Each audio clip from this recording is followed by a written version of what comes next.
My husband divorced me at my retirement party while my children laughed. I calmly signed the papers and whispered, "You made the biggest mistake of your life."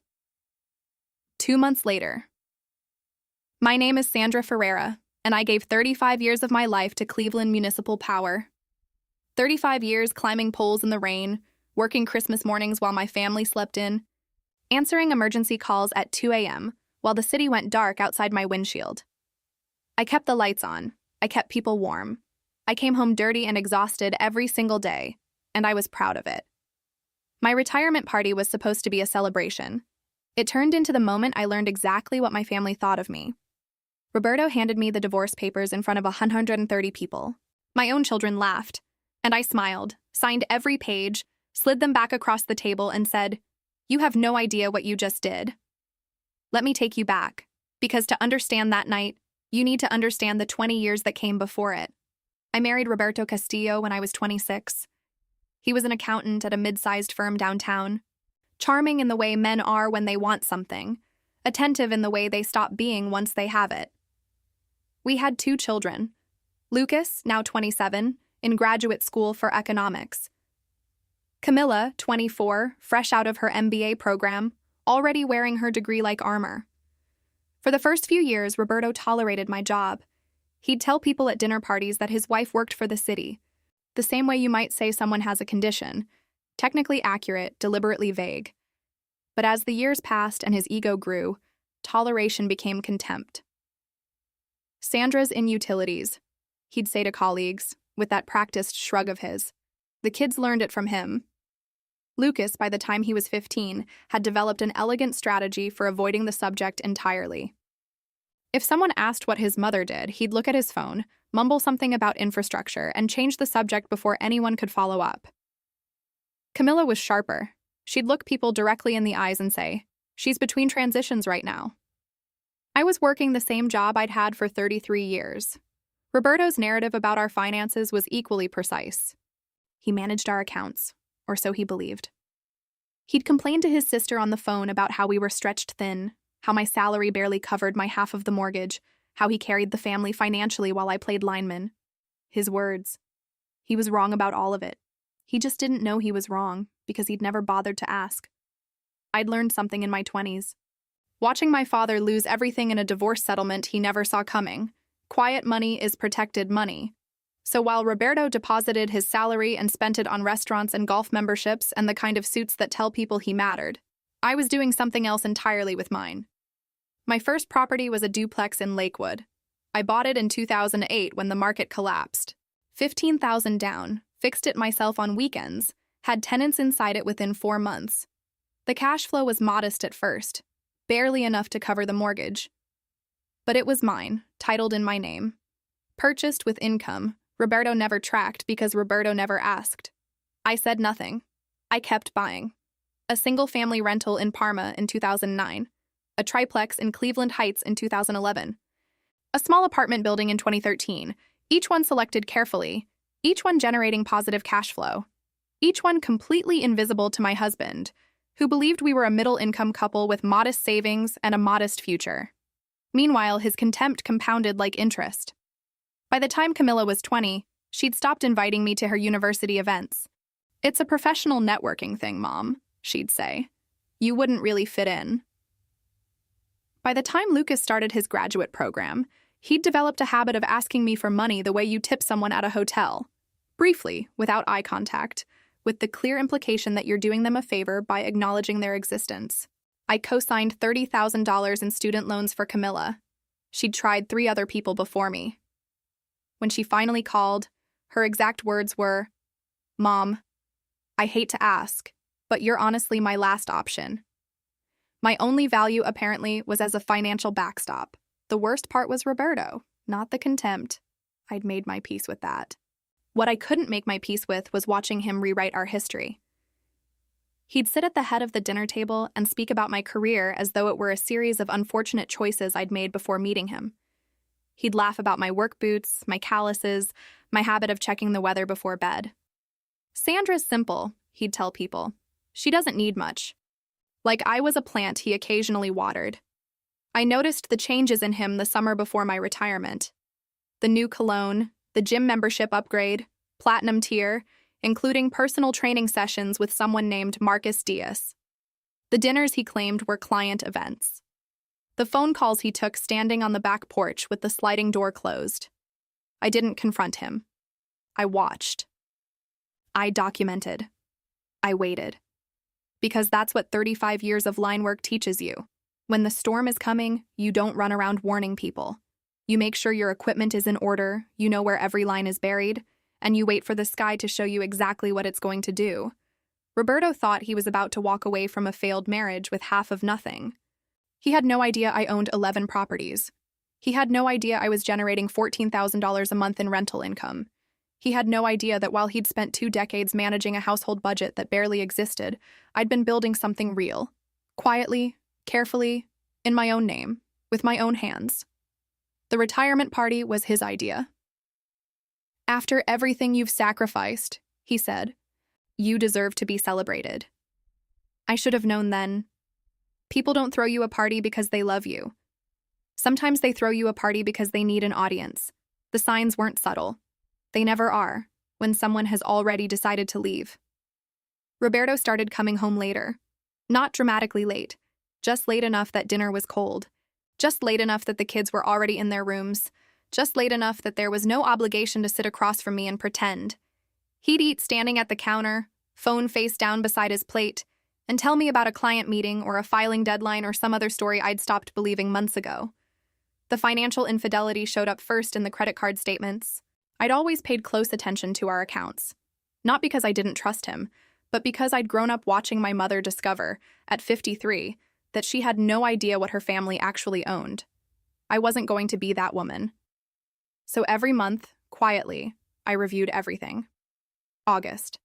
Dinner at Pier W, the lakefront restaurant. $84 for 2 people. Roberto had told me that night he was working late on a quarterly audit. September. A charge at a jewelry store downtown. Not my birthday, not our anniversary. Not any occasion I was invited to. October. The gym membership upgrade. Platinum tier. Personal training. 3 sessions a week with Marcus Diaz. I didn't need a private investigator. I needed a calendar and a credit card statement. And I had both. What concerned me more than the affair, and I want to be honest about this, was what came next. Roberto started talking about our future differently. Casually, the way you mention something you've already decided. Maybe we should think about downsizing the house. We're carrying a lot for people our age. Or, have you thought about what retirement actually looks like for us financially? I'm not sure we're as prepared as we should be. He was building a narrative, testing it out on me before he deployed it in a courtroom. He thought we had a house, a savings account with $8,000 in it, and my pension. He thought that was the full inventory of our life together. He was preparing to ask for half of it, and he genuinely believed he was being generous by waiting until my retirement party to make it official. The irony was extraordinary.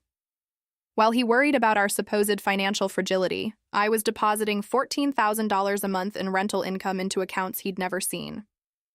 While he rehearsed his speech about 2 people growing apart, I owned 11 properties across Cuyahoga County, free and clear, titled exclusively in my name. He thought he was leaving a woman with nothing. He was actually leaving a woman with everything. The children were part of it. I understood that later, once I'd had time to think clearly. They hadn't conspired against me in any organized sense. They were simply following their father's gravity. The way they always had. Roberto had always been the exciting one. The one with the office downtown and the dinner parties and the opinions that filled rooms. I was the one who fixed the fuse box and packed the lunches and showed up. Reliable and invisible in equal measure. Lucas called me in early October. He needed $5,000 for graduate school expenses. When I asked for specifics, he exhaled. That particular exhale of his that communicated mild offense at being questioned. "Mom, it's for school. I don't think I need to itemize it for you." 2 days later, Camilla called. $3,500 for her business startup costs. Same tone, same assumption. They weren't asking for help. They were making withdrawals from an account they already considered theirs to manage. That was the moment I knew I had to move. Not out of anger. I want to be clear about that. I'd processed the anger years ago, in small doses, alone in my truck after long shifts, when I'd let myself feel the full weight of being dismissed by the people I'd spent my life providing for. By October, what I felt wasn't anger. It was clarity. I called my attorney, Dr. Adriana Castello, on a Tuesday morning. I need to make sure everything is structured correctly before the end of the month, I told her. The properties? Everything. I want documentation airtight. Every purchase record, every title, every business account statement going back 15 years. Adriana was quiet for a moment. Sandra, are you expecting a filing? I'm expecting a party, I said. And I want to be ready for whatever comes after it. The retirement party was held at the American Legion Hall on Lorraine Avenue the last Saturday of October. Roberto had organized everything: the decorations, the catering, the guest list. He'd even put together a short slideshow of photos from my career. Me in my hard hat on a job site. Me receiving a safety award. Me at the top of a pole in a sleet storm, looking like exactly what I was. Someone who showed up no matter what. 130 people came. Co-workers from the power company, some of them going back 20 years. Union representatives, neighbors. My property manager, Carla Souza, who I hadn't expected and who hugged me at the door and whispered, "You built something real, Sandra. Don't let anyone tell you otherwise." I didn't know then how perfectly timed those words were. My supervisor, Marcia Lopez, gave the first speech. 35 years, 0 serious accidents. Sandra Ferreira is the person you call when the storm hits and everyone else is waiting for the weather to clear, she said. She doesn't wait. She just goes. The room applauded. Roberto stood near the back with Lucas and Camilla, smiling in the particular way of people who are waiting for the real event to begin. I noticed the manila envelope in his jacket pocket during the cake cutting. I noticed Camilla squeeze Lucas's arm when Roberto stood up to speak. I noticed the way Lucas straightened, almost imperceptibly, like someone bracing. And I thought, here it comes. Roberto's speech started warmly. He talked about sacrifice, about the difficulty of being married to someone in a demanding physical profession, about learning to respect work that was different from his own. People nodded. A few of my coworkers looked genuinely moved. Then he reached into his jacket. "Sandra," he said, "you've given everything to your career. Tonight, I think it's time we both had the freedom to start new chapters." He held out the envelope. The room went completely silent. I stood up, took it from his hand, and opened it without hurrying. 14 pages. Petition for dissolution of marriage, filed the previous Thursday. I looked up at Roberto, then at Lucas, who gave a small nod, rehearsed, certain. Then at Camilla, who was already smiling. "Finally," she said, just loud enough for the front tables to hear. "Best thing for everyone," Lucas added. I looked back at Roberto and I felt something settle in my chest. Not grief, not rage, relief. Because the moment he handed me those papers in public, surrounded by witnesses, he had made a catastrophic and irreversible mistake. He just didn't know it yet. I folded the envelope carefully, tucked it into my bag, and looked out at 130 people watching me. I smiled. "Thank you, Roberto," I said. "You have no idea what you just did." The room didn't know what to do with that sentence. 130 people stood in suspended silence, cups halfway to their mouths, conversations dead mid-word. Roberto's smile held for a moment. The smile of a man who had rehearsed this scene and believed it was going exactly as planned. Then something behind his eyes shifted. Just slightly. Just enough. "Sandra," he said carefully. "Let's not make this difficult." "I'm not making anything difficult," I said. "I'm agreeing with you. Completely." That confused him more than resistance would have. Marcia Lopez stepped forward from the side of the room. She'd known me for 22 years. She could read a situation the way I read a storm system, by the pressure, not the clouds. She looked at me once, then at Roberto, and stayed quiet. She was watching. My union representative, Paulo Andrade, was doing the same from the back of the room, arms crossed, expression unreadable. Roberto tried to recover the moment. "I think we can handle the details privately. Tonight was supposed to be about celebrating you." "It still is," I said. "Sit down, Roberto. I'd like to say a few words." He sat. Camilla touched his arm. Lucas stared at the floor. I looked out at the room, at the faces of people who had worked beside me through ice storms and blackouts, who had trusted me with their safety for 3.5 decades, who had driven here tonight to say goodbye to a career and hello to whatever came next. 35 years ago, I began. I climbed my first pole. It was February. The temperature was 11 degrees, and my supervisor told me the wind would make it feel like -4. I went up anyway, because the job was the job. A few people laughed softly. They'd all had that day. I kept going up. Rain, ice, 2 a.m. on Christmas morning. I went up because people needed their lights on, and I was the one who could make that happen. That's not a small thing. I spent a long time letting people convince me it was a small thing. I'm done with that now. The room was very still. My husband has just handed me divorce papers at my retirement party. I let that land. My children appear to find this satisfying. Mom, that's not... Camilla started. I'm speaking, I said without raising my voice. She stopped. Roberto believes he is about to receive half of our shared assets. The house. The savings account. He's done the math. And he's comfortable with what he thinks that number is. Roberto's jaw tightened. The problem, I continued, is that he's only done half the math. My phone buzzed against my hip. I glanced at it. Carla Souza, my property manager. Excuse me, I said to the room and answered it. Sandra, sorry to interrupt. I know it's your party. Just wanted to confirm the Cleveland Heights units are at full occupancy as of today. All 12. All 12? I repeated, loud and clear. Thank you, Carla. I'll call you tomorrow. I put the phone away and looked at Roberto. His expression had changed. The certainty was gone. In its place was something I recognized from years of working alongside people who'd just realized the equipment wasn't what they thought it was.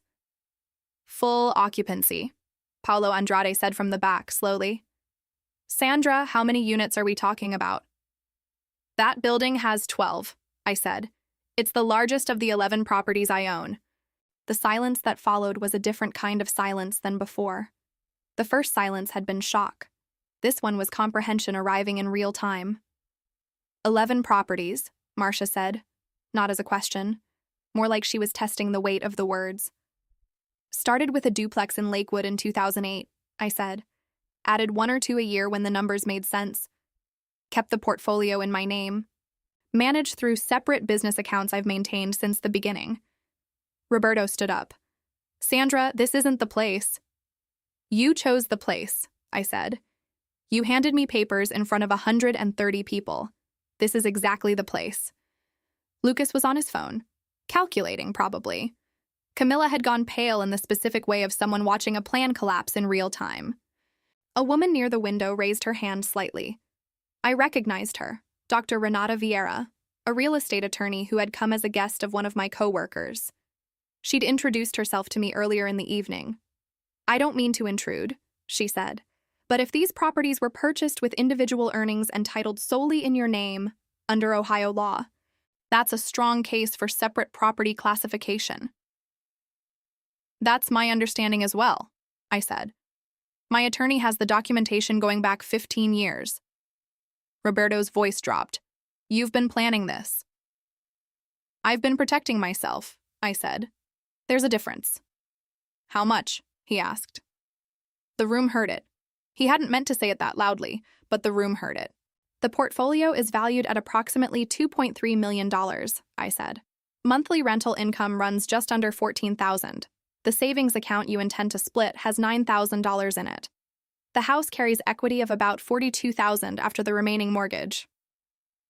Someone in the back made a sound that was almost a laugh and quickly became something else. So the assets she's filing for, Paulo said, doing the math out loud, are roughly $25,000 against a $2.3 million portfolio she can't touch. That's correct, I said. Roberto sat back down. Not deliberately. His legs simply decided the standing wasn't sustainable anymore. Camilla turned to Lucas. Lucas said nothing. He was still looking at the floor, and I understood, watching him in that moment, that some part of him had known. Not the specifics, but something. The money had always been there when they needed it. I had never seemed stressed. The co-signature had gone through instantly. Some part of Lucas had filed that information away and chosen not to examine it, because examining it would have required asking questions about a woman he'd preferred to dismiss. Roberto looked up at me. The performance was gone. What was left was just a man sitting in a room full of people who now understood exactly what he'd tried to do. "I loved you," he said. I picked up my bag. "You loved what you thought I was worth," I said. "You should have asked." I walked to the cake table, picked up the knife, and looked out at the room. "Now," I said, "who wants the first piece?" The cake was chocolate. Roberto had ordered it. I thought about that while I cut the first slice. The particular irony of a man ordering a celebration cake for the woman he planned to humiliate, not understanding he was catering his own defeat. I handed the first piece to Marcia. She took it without a word and squeezed my hand once, firmly, the way you hold on to someone in high wind. People came forward slowly at first, then steadily. The room had recalibrated. The shock had metabolized into something quieter and more durable, the specific atmosphere that settles over a space when people have witnessed something they will describe to others for years. Roberto didn't move from his chair. Lucas approached me while I was still behind the cake table. He looked younger than 27 in that moment. Stripped of the graduate school confidence, the careful vocabulary, the studied indifference he'd been perfecting since adolescence. "Mom," he said. "Lucas. I didn't know about the properties." "I know you didn't," I said. "You never asked." He absorbed that. "Dad said you were going to be fine, that you had your pension." "I do have my pension." He made it sound like, "He said you'd both be better off." "Roberto is better off when he has an audience," I said. "He miscalculated the audience tonight." Camilla stayed across the room for most of the next hour. She stood near the door with the expression of someone calculating the least conspicuous moment to leave. I didn't call her over. I wasn't ready for that conversation, and more importantly, she wasn't ready to have it honestly. Paolo Andrade found me near the end of the evening, when most guests had filtered out and the catering staff were beginning to stack chairs. 35 years, he said, and you built all of that on overtime pay. And emergency calls, and every holiday shift Roberto thought was beneath us. He shook his head slowly. "You know what the guys are going to say when I tell them this story?" "I know exactly what they're going to say," I said. "And they're right." He laughed, a real laugh, the kind that comes from somewhere genuine. Sandra Ferreira, quiet as a circuit breaker and twice as dangerous. I drove home alone that night. Roberto had left with Camilla sometime during the cake. Lucas had offered to follow me, and I'd told him no, kindly but clearly, because kindness felt right and clarity was necessary. The house was the same house it had always been. Same entry light I'd rewired in 2009. Same kitchen where I'd made lunches for 20 years. Same back porch where I'd sat on summer evenings reviewing rental income statements while Roberto watched television inside and believed I was reading gardening catalogs. I made tea and called Adriana. "I assume you've heard?" I said. "My phone has not stopped," she said. Dr. Renata Vieira left me a voicemail. She said, and I'm quoting directly, "Your client is either the most prepared woman I've ever met or the luckiest. And I don't think it's luck." "It's documentation," I said. 15 years of it. Roberto's attorney called as well, a man named Dr. Fabio Mireles. Let's say he was recalibrating his expectations. "What did you tell him?" "I told him we'd be happy to provide full financial disclosure and that he should take his time reviewing it, because there was quite a lot." I smiled into my tea. The next morning, Roberto came back for his things. He moved through the house with the careful efficiency of someone who had prepared for this moment and found it smaller and sadder than the version he'd rehearsed. He took his suits, his golf clubs, his collection of single malt whiskey, and a framed photo from his desk that I'd always assumed was of us but turned out on closer inspection to be exclusively of him. He paused in the kitchen doorway on his way out.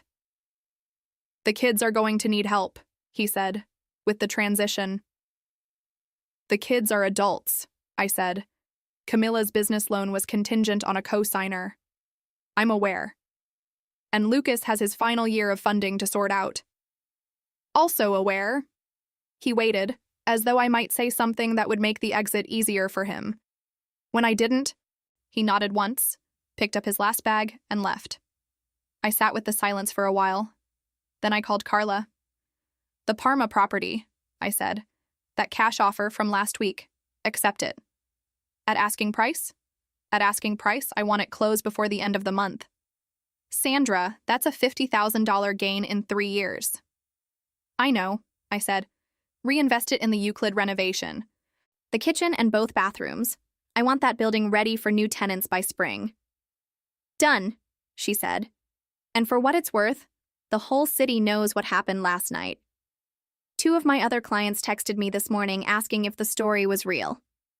"What did you tell them?" "I told them it was real, and that you'd been planning it for 15 years, and that some people spend their whole lives underestimating quiet women." I hung up and opened my laptop. Roberto's attorney had filed a formal request for financial disclosure by 10 that morning. Adriana sent it over with a single line of commentary. "He's fishing. Let's show him the ocean." We submitted documentation the following Tuesday. Purchase records for all 11 properties, dating back to 2008. Title documents in my name only. Business account statements demonstrating that every down payment, every renovation cost, every management fee had been drawn from my individual earnings. 15 years of paper, organized chronologically, annotated clearly. Dr. Fabio Mireles called Adriana that afternoon. She relayed the conversation to me with barely contained satisfaction. He asked if there was any possibility of reclassifying any portion of the portfolio as marital assets, she said. "And you said?"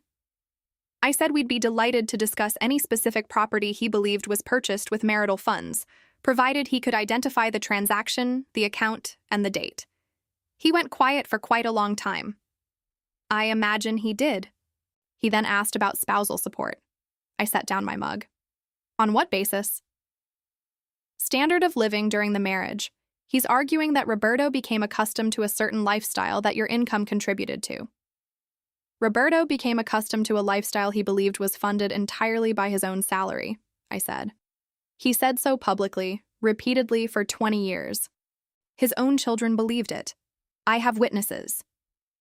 "That," Adriana said, "is exactly what I told him." The spousal support claim was withdrawn by the end of the week. What Roberto hadn't understood, what none of them had understood, was that invisibility is not the same as weakness. I had been invisible to my family for 20 years. Invisible at dinner parties, invisible in conversations, invisible in the careful social architecture Roberto had built around the idea of a successful man with a wife who worked a trade job and didn't require much. I had used every year of that invisibility. I had bought property with it. I had built income streams with it. I had documented everything, structured everything, protected everything, quietly, methodically, the way you work a job in dangerous weather. You don't announce what you're doing when the storm is active. You just make sure the work is done before it hits. The divorce settlement was finalized in December. Roberto received exactly what he'd asked for in the original filing. Half the house equity, $19,000 after closing costs. Half the savings account, $4,600. The 2019 Honda CR-V he'd always considered his anyway. Total settlement, $23,600. He moved into a 2-bedroom apartment in Westlake. Marcus Diaz, the personal trainer, ended things with him approximately 10 days after the financial disclosure documents were submitted. Apparently, the version of Roberto that had seemed worth leaving a marriage for was considerably less appealing once the math became clear. I heard this from Carla, who heard it from someone at the gym. I did not find satisfaction in it. I want to be honest about that. What I felt was closer to recognition, the particular recognition of watching a predictable thing happen on schedule. The social fallout was swift and, frankly, more thorough than I'd expected. Roberto had spent years cultivating a specific reputation in our neighborhood: the successful accountant, the provider, the man who had generously stayed with a wife who, bless her, never quite matched his ambitions. That narrative required my failure to sustain it. Once the neighborhood understood that I'd been generating $14,000 a month in rental income while he'd been explaining to dinner party guests that I worked a simple city job, the entire architecture collapsed. Our neighbor Sonia stopped me at the grocery store 2 weeks after the party. Roberto called me in September, she said. He told me he was worried about your finances, that you might need support after the divorce. He said that. He said you'd never really built anything of your own. She paused. Sandra, I'm so sorry I didn't call you. You didn't know, I said. Neither did he, really. He just thought he did. The children were harder. Lucas called first, 3 days after Christmas. He'd been quiet since the party, processing, I assumed, or waiting to see how the settlement landed before deciding which direction served him best. I don't say that with bitterness. I say it because I knew my son, and I knew that Lucas had inherited his father's habit of reading a room before committing to a position. Mom, he said, I need to talk to you about funding. For your final year. The grant I was counting on didn't come through. I'm $38,000 short. I let the silence stretch. Lucas, what did you say at my retirement party? He exhaled. Mom, what did you say? I said it was the best thing for everyone. His voice was quieter now. I know how that sounds. I'd like you to think about it for a while longer, I said. Call me when you have. I hung up. Camila's call came the following week. Her business loan application had been rejected. The boutique fitness concept she'd been planning required $60,000 in startup capital, and without a co-signer with strong credit history, the bank had declined. I know I handled the party badly, she said. I know I handled a lot of things badly. You did. But this is my future, Mom. This is the thing I've been building toward. I know it is. So you'll help me. It wasn't quite a question. There was still enough of the old assumption in it to be recognizable. Camilla, I said, when you needed a co-signer for your student loans, you tried 3 other people before me. Do you remember what you told me when you finally called? A pause. That you were my last option. You said you hated to ask. You said it like calling your mother was something to be ashamed of. I was 22. I was stupid. You were 22 and you'd been taught, carefully and consistently, that what I did and what I had wasn't worth respecting. I kept my voice level. I'm not punishing you for that. I'm asking you to understand it. I do understand it. Understanding it and feeling it are different things, I said. Call me when you felt it. She cried a little before we hung up. I sat with that for a while. It wasn't comfortable. Nobody who tells the truth to people they love gets to feel entirely comfortable about it, but comfortable had never been the point. Roberto called in February. I almost didn't answer. I've been thinking, he said, about how things could have been different. So have I said. I made assumptions I shouldn't have made. You did. Sandra, if there's any possibility, Roberto, of reconsidering. Roberto, I said again, more firmly, you filed divorce papers at my retirement party, in front of my colleagues, in front of people who'd known me for 20 years. You brought our children to perform their approval for the room. I know. You don't file for divorce as a performance and then reconsider when the assets don't distribute the way you planned. That's not a marriage. That's a transaction that didn't close the way you expected. He didn't answer. I wish you well, I said, and meant it. Genuinely. But we're done. I hung up and went back to the spreadsheet I'd been reviewing, projected returns on the Euclid renovation, which Carla estimated would increase monthly income on that building by 22% once the updated units were occupied. It occurred to me, sitting at the kitchen table where I'd eaten 1,000 dinners in silence, that this was what freedom actually felt like. Not the absence of difficulty, not the resolution of every wound, just the clean, uncomplicated experience of sitting in a room that was yours, with work in front of you that was yours, accountable to nothing except your own judgment. I had spent 35 years keeping the lights on for a city that barely knew my name. I had spent 20 years keeping the lights on for a family that had decided, somewhere along the way, that the light was simply something that existed, not something anyone had to climb a pole in February sleet to provide. They knew now. Spring came early that year. I spent a weekend in March walking the Euclid building with the contractors, reviewing the renovation progress unit by unit. The kitchen tiles in apartment 3A, the refinished floors in 1B, the new bathroom fixtures in every unit on the second floor. Small decisions that would translate into real stability for real people. Tenants who paid on time, who shoveled the walk without being asked, who left small notes in the mailbox at Christmas. Carla met me in the parking lot afterward. Full occupancy by May, she said, conservatively. Then let's not be conservative, I said. April. She laughed. You know, when I first started managing your properties, I thought you were the most careful person I'd ever worked with. I am. No, she said. Careful people protect what they have. You were building. There's a difference. I thought about that on the drive home. Careful is what people called me when they meant limited. Careful is what Roberto had said when he described me to colleagues who asked why his wife still worked a field job after 15 years of marriage. Sandra's careful, doesn't take risks, happy with what she has. He wasn't wrong about the careful part. He was completely wrong about the rest.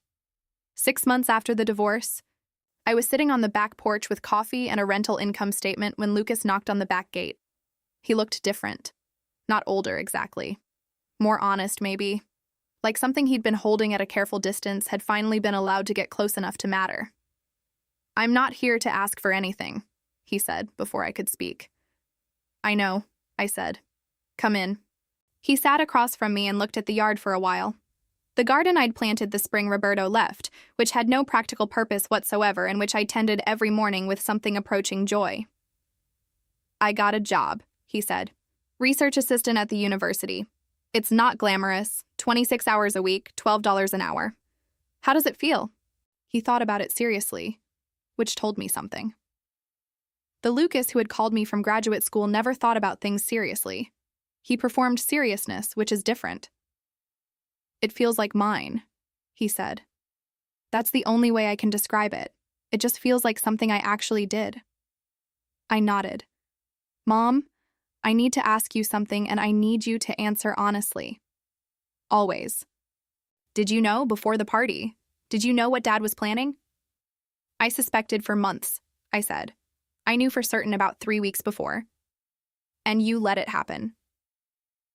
I let him make his choice, I said. There's a difference. I wasn't going to stop him from doing what he'd already decided to do. I was just going to make sure I was ready when he did it. Lucas was quiet for a long moment. I said it was the best day ever, he said finally. At the party. I said that. You did. I've thought about that almost every day since. Good, I said, not unkindly. You should. He looked up. I'm sorry, Mom. Not because of the money.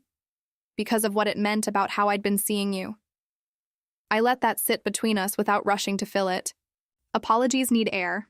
You compress them with forgiveness too quickly, and they don't take root. I know, I said after a while. I believe you. Camilla came 3 weeks later. She didn't call ahead. She simply appeared at the front door on a Saturday morning with a folder under her arm and the expression of someone who had rehearsed an opening line and then decided at the last moment to abandon it. I've been working at a gym in Lakewood, she said, teaching fitness classes. I've been doing it for 4 months. I heard, I said. Come in. She sat at the kitchen table and opened the folder. Inside was a business plan, not the one she'd described to me on the phone when she needed $60,000. This one was different, smaller, more precise, built around actual numbers from actual months of actual work. I'm not asking you to fund it, she said. I submitted a loan application based on my own income and credit history. The bank approved 60%. I'm asking if you'd consider co-signing the remaining 40, knowing that I understand now what it means when you put your name on something for someone. I read through the plan carefully. It took about 15 minutes. Camilla sat across from me and didn't check her phone once, which may have been the most significant thing she'd ever done in my presence. The numbers were sound. The concept was focused.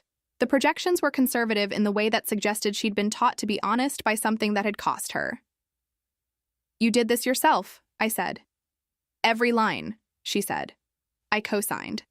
Not because she'd apologized correctly, or suffered sufficiently, or found the right words. I co-signed because she'd done the work. Real work. Unglamorous work. The the kind that doesn't announce itself. And because she'd come to me as a daughter asking her mother for help, not as a creditor making a withdrawal. There's a difference. I'd been waiting 2 decades for her to understand it. She opened her studio that September. A boutique fitness space for women, clean-lined and carefully run, with her name on the door in the kind of lettering that suggests permanence. I went to the opening. She introduced me to everyone she knew. "This is my mother," she said each time. "Sandra Ferreira. She taught me everything I know about building something that lasts." I don't know if she meant it as repair. It felt like more than that. It felt like the truth stated plainly, which is the only version of repair that actually holds. Lucas, for his part, didn't go back to the graduate program. He spent a year working, reading, thinking. Then he enrolled in an electrician training program at Cuyahoga Community College. He called to tell me on a Tuesday evening. "I want to learn a trade," he said. "Something real. Something where what you do and what you produce are the same thing." I didn't say anything for a moment. "Mom, you still there?" "I'm here," I said.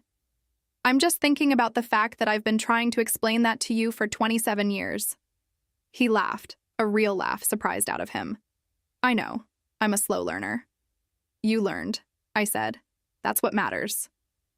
He graduated 18 months later. He works for Cleveland Municipal Power now. Same company I retired from. Base salary, benefits, overtime when the weather demands it.